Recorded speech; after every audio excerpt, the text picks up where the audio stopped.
పాలాభిషేకం అయ్యి చేసాము. చేసినాక తర్వాత ఏదో జరిగింది, అయిపోయింది. తర్వాత ఈ రేవంత్ రెడ్డి ప్రభుత్వం వచ్చాక ప్రామిస్గా చెప్తున్నాను, ఇదే మైక్, ఇట్లాంటి మైకే పొంగులేటి శ్రీనివాస్ రెడ్డి గారు, పొంగులేటి సీనన్నాను ప్రేమకు పెంచుకునే వాళ్ళం మేము. ఆయన మా సారపాక టెండర్గా సమ్మె చేసాం, 45 రోజులు సమ్మె చేసాం, మనందరికీ తెలిసిన విషయం. ఆ సమ్మె దగ్గరికి పొంగులేటి సీనన్న వచ్చి, సీనన్న అనే దానికి నాకు మనసు రావట్లేదు, పొంగులేటి శ్రీనివాస్ రెడ్డి గారు ఆయన ఏం చేశారు, టెంట్ దగ్గరకు వస్తే మేము పిలిపించి ఇదే చెయ్యి, ఈ చెయ్యితోనే ఈ మైక్ ఇచ్చి అన్నా మాట్లాడు అంటే ఆయన ఏమన్నాడు, మీకు 3 నెలల్లో 18,000 రూపాయలు నేను ఆమోదం చేపిస్తాను, శాలరీస్ 18,000 రూపాయలు నేను చేపిస్తాను, అంతకంటే ఎక్కువ చేపిస్తాను అని ఆ రికార్డింగ్ నా దగ్గర ఇప్పటికి ఉంది. నా దగ్గర కాదు, నాతో పాటు పనిచేసే గ్రామ పంచాయతీ వర్కర్స్ దాదాపుగా అందరి దగ్గర ఉంది ఆ రికార్డింగ్. మేము తర్వాత పోయాం. తర్వాత సీతక్క ఏం చేసింది, మన గ్రామ పంచాయతీ వాటన్నిటికీ ఆమె ఇన్ఛార్జ్ అయిపోయింది, ఆమె మంత్రి అయిపోయింది. మేము పోయాం, నేనని కాదు, మన యూనియన్ వాళ్ళందరూ వాళ్ళు వెళ్ళారు. వాళ్ళ కృషితోనే ఇదంతా జరుగుతుంది. వెళ్తే ఆమె ఇంతవరకు పట్టింపు లేదు. మొన్న మన సాంబశివరావు గారు, మన కొత్తగూడెం ఎమ్మెల్యే గారు, ఆయన ఏం చేశారు, ఏదో 2 ముక్కలు మాట్లాడారు మంచిగా, దానికి రెస్పాన్స్ లేదు. అంటే నేను అనేది ఏంటంటే, ప్లీజ్ దయచేసి మీ అందరికి చెప్తున్నాను, యూనియన్ లీడర్లకు చెప్తున్నాను, మా దగ్గర ఏజీ రమేష్ గారు ఉన్నారు, తర్వాత సైడ్ చెర్ల సైడ్ చేసే చారి గారు ఎవరు ఉన్నారు. విషయం ఏంటంటే 45 రోజులు సమ్మె చేశాము. అమ్మా వినండి అమ్మా, 45 రోజులు సమ్మె చేశాము. చేసి ఏం చేశారు, 45 రోజుల తర్వాత డ్యూటీలోకి పోయాం.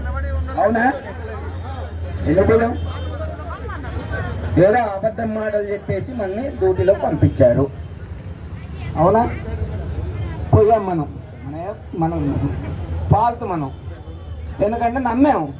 ఇప్పుడు మన లీడర్లు ఏది చెప్తే అదే నమ్ముతాం మనం. ఇప్పటికైనా అంతే, డ్యూటీ మానేయమంటే మానేస్తాం, లేదు సమ్మె చేయమని చేస్తాం, లేదు మీరు 5,000 రూపాయలకే డ్యూటీ చేయండి అని మన లీడర్లు చెప్తే మనం చేస్తాం. అంతేగా, మన లీడర్లనే అనుసరించి మనం పోతున్నాం.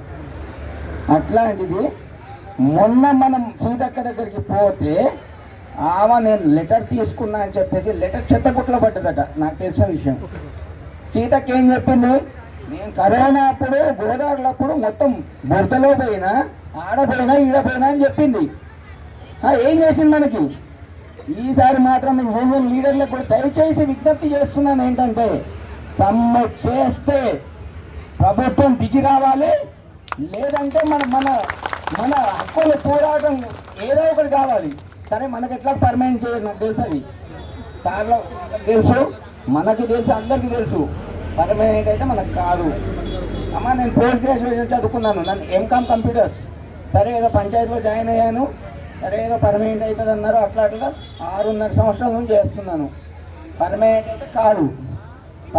అయితే కాదు, కనీసం జీతాలు పెంచమని మనం అడుక్కుందాం. అడిగినా కూడా ఎవరు చేస్తున్నారా? మన నాయకులు ఎంతో పోరాడుతున్నారు. ఇంకొక విషయం, కొంతమంది గ్రామ పంచాయతీ సిబ్బంది కూడా నాయకులు వస్తే వాళ్ళని కించపరుస్తున్నారు. అది కరెక్ట్ కాదు.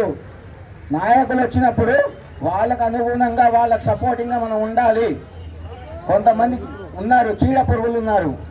వాళ్ళు ఏం చేస్తున్నారు, నాయకులు వస్తే మీరేం బీకారు, మీరేం చేస్తున్నారు, మీ వల్ల కాదు, ఇలాంటి మాటలు ఎటువంటి గ్రామ పంచాయతీ వర్కర్ కానీ, ఇంకో చెప్తున్నాను, ఆశా వర్కర్లు కానీ, ఇంకెవరన్నా సరే నాయకులు మన కోసం